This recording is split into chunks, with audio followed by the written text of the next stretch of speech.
What's going on, guys? In today's video I will show you the best sword with shield and greatsword build in Throne of Liberty. This setup will focus on the strengths of both of these weapons for a ton of HP and heavy attack chance. When you get the fully completed gear, you will have one of the best AOE farming potentials in the game, because of passives like the Spectrum of Agony and active skills that can work off each other, such as the Frost Cleaving and Ice Tornado. So in a summary, if you want to be super tanky but at the same time do insane amount of AOE damage, then this is the build for you.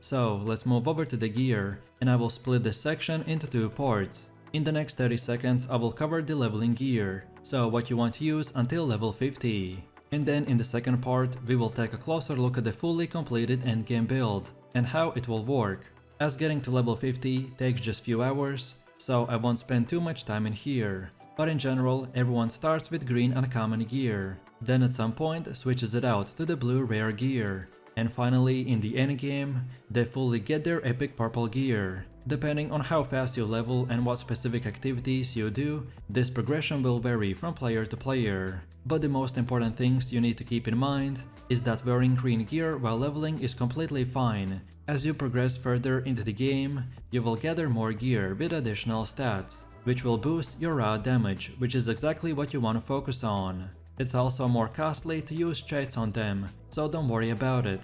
Just simply keep leveling and slowly transition to the blue gear and focus on the same stats that I will mention in the endgame build. So here we have the endgame setup, and you're feel free to click the link in the description to check it out on the website.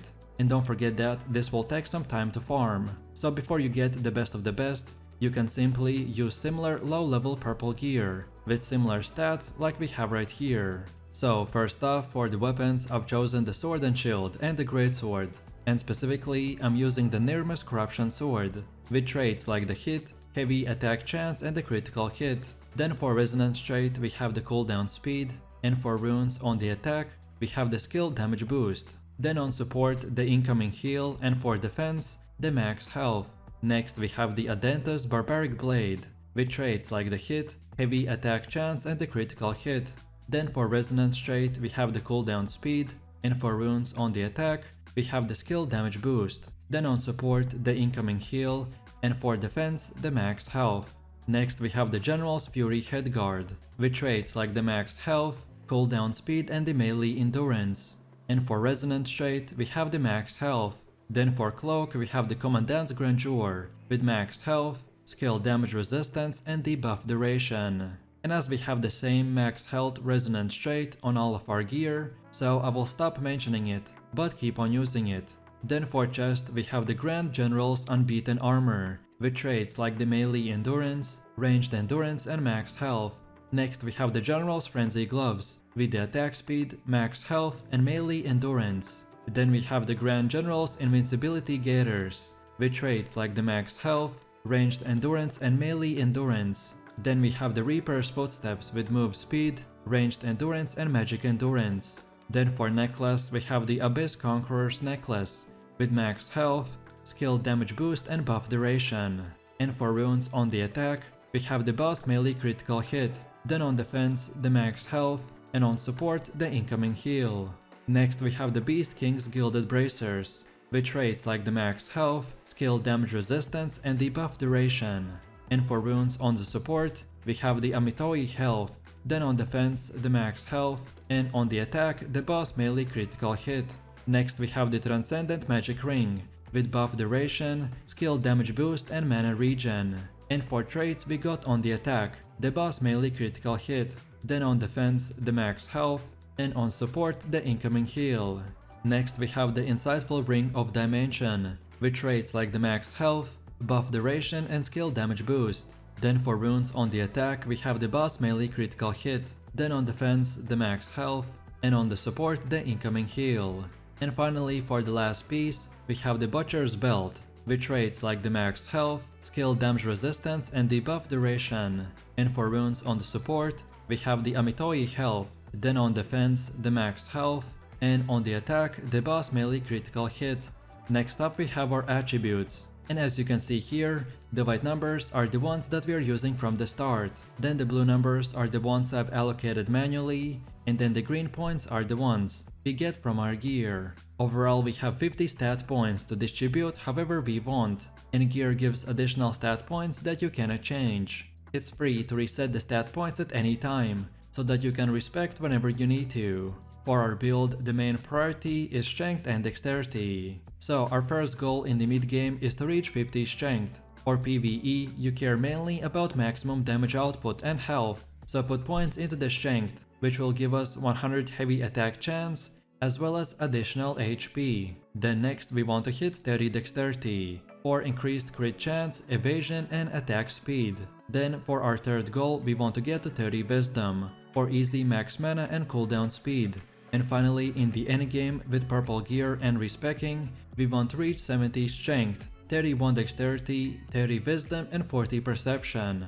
All of these numbers will vary depending on your gear and level. At the beginning, just follow the 3 previous goals I said, and then slowly keep getting more points. And this is how it should look like at the full completion. Next we have our skills, and for defense, we want to get the shield survival technique.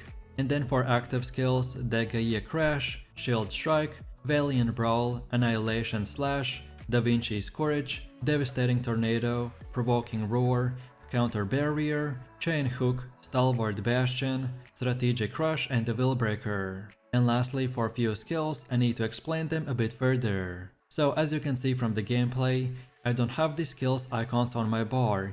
It is because the skill icons can change depending on the specific skill specialization we use. So Gaia Crash will turn into the Frost Cleaving, then the Shield Strike turns into the Piercing Attack, then Valiant Brawl turns into the Cruel Smite, and Devastating Tornado turns into the Ice Tornado. You will see these spells change whenever we equip the specific skill specializations that I will show you in just a second. And then on the other hand, for passive skills, we have selected the Robust Constitution, Vital Force, Raging Frenzy, Resilient Mind, Spectrum of Agony, Aegis Shield, Morale Boost and Impenetrable.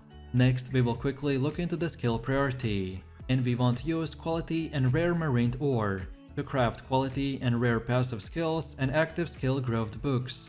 I recommend to prioritize getting all of these skills to blue first, before getting them to purple.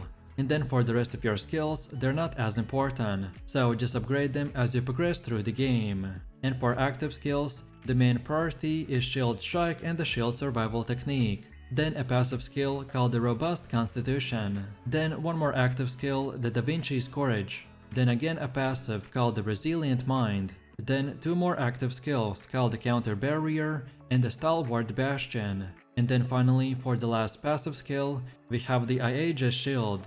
Next we have our skill specialization, which will change, modify and upgrade our skills. So on Gaia Crash we will get all of these 3. So the Frost Cleaving, Attack Speed and Critical Hit. Then on Valiant Brawl, the Cruel Smite. Then on Counter Barrier, the additional damage boost. Then for Strategic Crush, we don't select anything.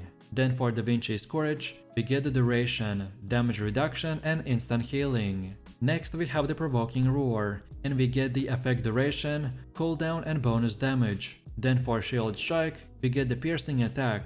Then for Annihilation Slash, we get the consecutive use and range. Then for Stalwart Bastion, we don't get anything. Then for Will Breaker, we get the damage area change and evasion. Then for Devastating Tornado, we get the Ice Tornado, resistance, cooldown and bonus damage. And finally for Chain Hook, we don't select anything. And on top of this, I will explain these skills and how to use them in the gameplay part. So next up we have the Weapon Mastery, and here is the setup for the sword and shield. First of all, we start with a skillful block, and get everything in the middle until the Undefeated Perseverance. Then we go down to the bottom and get the max health and melee hit. And then lastly, we go all the way to the top and get everything starting from the melee defense until the Indomitable Spirit.